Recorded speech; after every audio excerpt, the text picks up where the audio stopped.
Tired of the bright white glare on your screen while crafting your next masterpiece in Google Docs? Say goodbye to a strain and hello to a comfortable document editing experience with Google Docs hidden dark mode. It's easier than you think to flip the switch. First, open your Google Doc. You'll want to be in the document you're actively working on.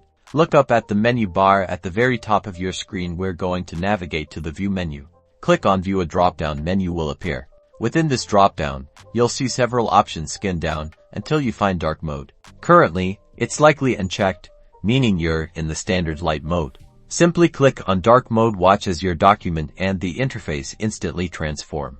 See, the background is now a deep, soothing dark color, and your text has shifted to a lighter, highly readable shade. This reduces the harsh contrast, especially when working in dimly lit environments. Not only does it look sleek, but it's significantly gentler on your eyes, allowing for longer, more focused editing sessions without the fatigue. To switch back to light mode at any time, just repeat the process. Go to View and uncheck dark mode.